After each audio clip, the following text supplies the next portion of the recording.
السلام علیکم ورحمۃ اللہ وبرکاتہ۔ آج ہم پڑھیں گے سورۃ البقرہ کی آیت نمبر 144 اور 145 انشاءاللہ۔ اعوذ باللہ السمیع العلیم من الشیطان الرجیم، بسم اللہ الرحمن الرحیم۔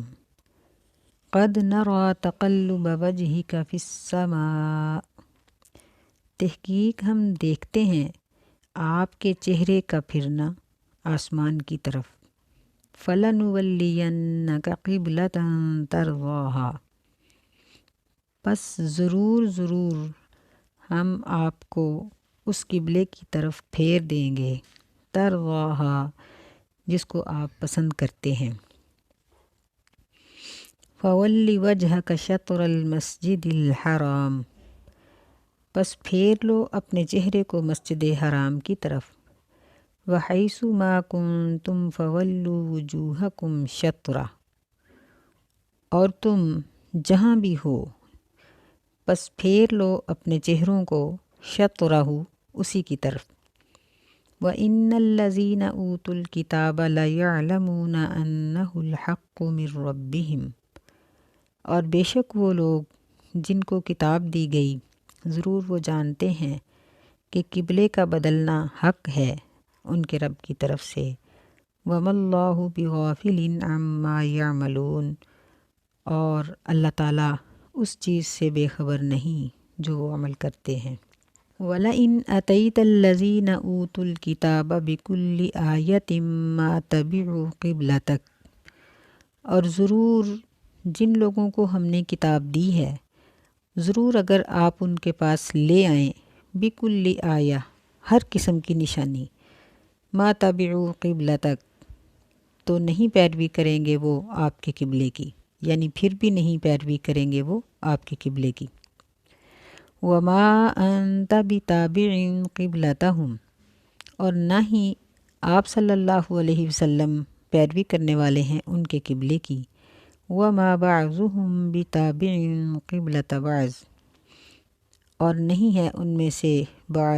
بعض کے قبلے کی پیروی کرنے والا۔ وَلَئِنِ اتَّبَعْتَ أَهْوَاءَهُمْ مِنْ بَعْدِ مَا جَاءَكَ مِنَ الْعِلْمِ، اور ضرور اگر آپ پیروی کریں ان کی خواہشات کی اس کے بعد کہ آپ کے پاس علم آ گیا، إِنَّكَ إِذًا لَّمِنَ الظَّالِمِينَ، بے شک آپ اس وقت ضرور ظالموں میں سے ہوں گے۔ اب ہم اس سبق کو دوبارہ دیکھتے ہیں۔ قد نرا، قد یہ تحقیق کے لیے آتا ہے، یعنی کسی بھی بات کو ثابت کرنے کے لیے۔ نرا، اس میں جو پہلا نون ہے یہ متکلم کا ہے، جمع متکلم کا، جس کا معنی ہے ہم، یعنی ہم دیکھتے ہیں۔ تقلبا، قلب یقلب سے ہے پھرنا، اٹھنا، بار بار نبی علیہ السلام کا بار بار منہ اٹھا کر آسمان کی طرف دیکھنا کہ فرشتہ کب وحی لے کے آتا ہے۔ وجہ کا، آپ کے چہرے کا آسمان کی طرف۔ فَلَنُوَلِّيَنَّكَ، اس میں فا کا معنی پاس، لام کا معنی ضرور، نولی ہم پھیر دیں گے، یہ بھی نون جمع متکلم کا ہے، آگے کا ضمیر ہے۔ فَلَنُوَلِّيَنَّكَ، پس ضرور ہم لازمی طور پر پھیر دیں گے آپ کو قِبْلَةً تَرْضَاهَا، اس قبلے کی طرف جس کو آپ پسند کرتے ہیں۔ تو یہاں قبلے کا مسئلہ تحویل قبلہ کا شروع ہے۔ تو قرآن مجید میں جو سب سے پہلا حکم منسوخ کیا گیا، سیدنا ابن عباس رضی اللہ تعالیٰ عنہ اور علی بن طلحہ اس کو روایت کرتے ہیں ان سے کہ یہ پہلا نسخ ہے جو قرآن مجید میں ہوا کہ اللہ تعالیٰ نے پہلے قبلے کی جگہ پر دوسرے قبلے کی طرف منہ کرنے کا حکم دیا۔ قبلہ اس چیز کو کہا جاتا ہے جس کی طرف انسان کی توجہ ہوتی ہے، یعنی جو اس کے سامنے ہو، جس کی طرف اس کی بھرپور توجہ ہو۔ تو ہر شخص کا ایک مقصود ہوتا ہے جس کے لیے وہ کوئی کام کرتا ہے۔ تو مسلمان کی زندگی کا مقصد اللہ کی عبادت ہے، اور اللہ کی عبادت کے لیے ایک جہت مقرر کی گئی ہے جو بیت اللہ ہے۔ بیت اللہ خود قابل عبادت نہیں، نہ مسلمان بیت اللہ کی عمارت کو سجدہ کرتے ہیں۔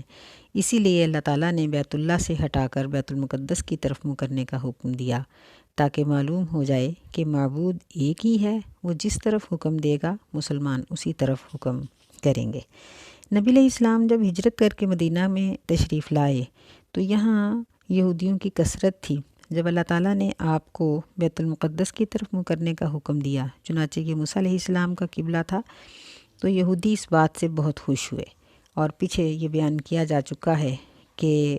مسلمانوں نے یعنی تقریباً 16 یا 17 ماہ تک بیت المقدس کی طرف منہ کیا، لیکن نبی علیہ الصلاۃ والسلام سیدنا ابراہیم علیہ السلام کے قبلہ یعنی بیت اللہ کو بہت پسند کرتے تھے، اس لیے آپ بار بار منہ اٹھا کر دیکھتے تھے کہ کب اللہ کا فرشتہ آئے اور وہ بیت اللہ کی طرف منہ کرنے کا حکم دے۔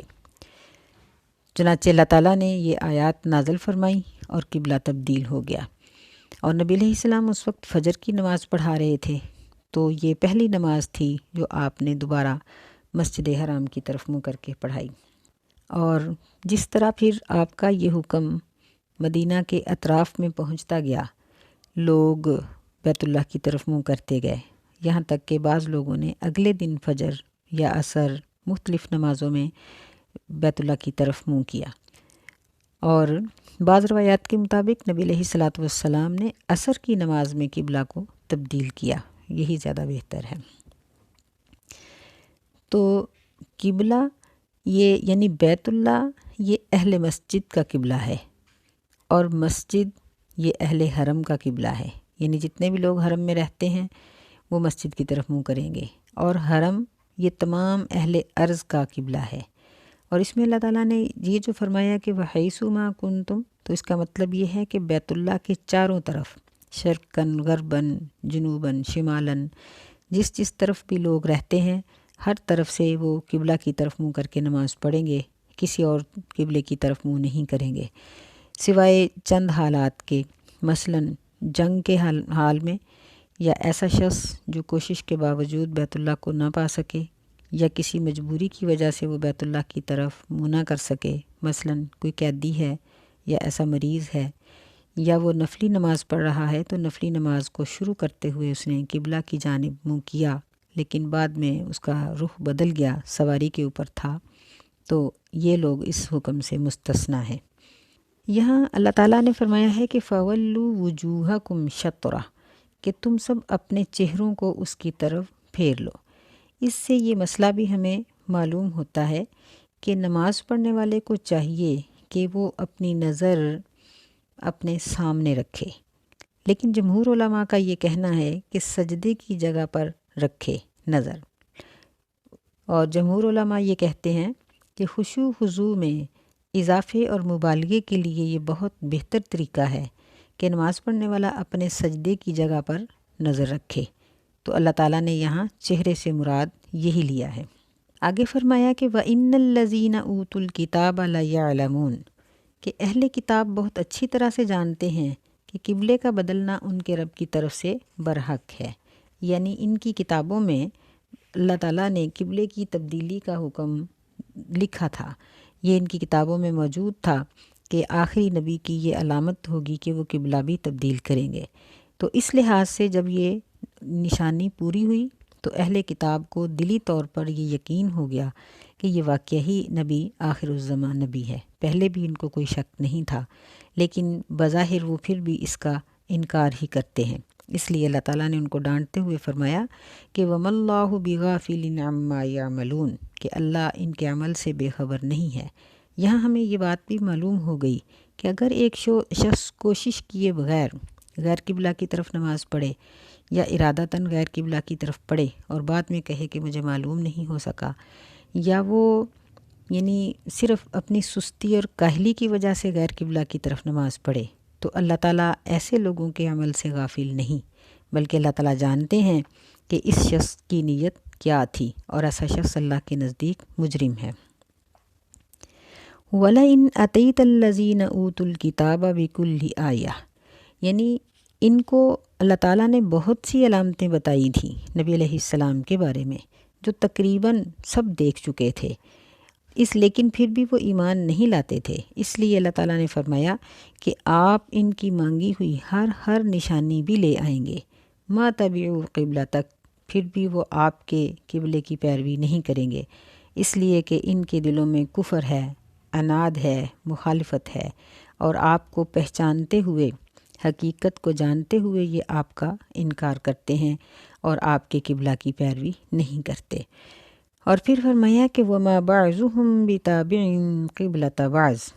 یعنی کوئی بھی کسی دوسرے کے قبلے کی پیروی کرنے والا نہیں ہے۔ یعنی مطلب یہ تھا کہ یہ لوگ ہمیشہ اپنی خواہشات کے پیچھے لگیں گے اور یہ نبی علیہ الصلاۃ والسلام کے بتائے ہوئے احکامات کے پیچھے نہیں لگیں گے، اور وہ اپنی خواہشات کو نبی علیہ الصلاۃ والسلام کے حکم کا تابع نہیں کریں گے، بلکہ اپنی مرضی کے اوپر اڑے رہیں گے۔ اسی لیے اللہ تعالیٰ نے فرمایا کہ وَلَئِنِ اتَّبَعْتَ أَهْوَاءَهُم مِّن بَعْدِ مَا جَاءَكَ مِنَ الْعِلْمِ، کہ اگر آپ ان کی خواہشات کے پیچھے لگیں گے علم آ جانے کے بعد، یعنی قرآن مجید کے نازل ہو جانے کے بعد پھر بھی آپ ان کی خواہشات کے پیچھے لگیں گے، إِنَّكَ إِذًا لَّمِنَ الظَّالِمِينَ، بے شک آپ اس وقت ضرور ظالموں میں سے ہو جائیں گے۔ یعنی قابل غور ہے یہ بات کہ اگر نبی علیہ السلام کو یہ بات کہی جا رہی ہے کہ آپ یہود و نصارہ کی خواہشات کی اتباع کی وجہ سے ظالمین میں شمار کر دیے جائیں گے، تو پھر باقی لوگ جو ہیں ان کے بارے میں ہم کیا کہہ سکتے ہیں؟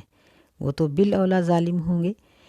اور جب وہ اللہ اور اس کے رسول کے حکم کی مخالفت کریں گے اور یہود و نصارہ کے احکامات پر چلیں گے تو اللہ کے نزدیک وہ کس طرح ہدایت یافتہ ہو سکیں گے؟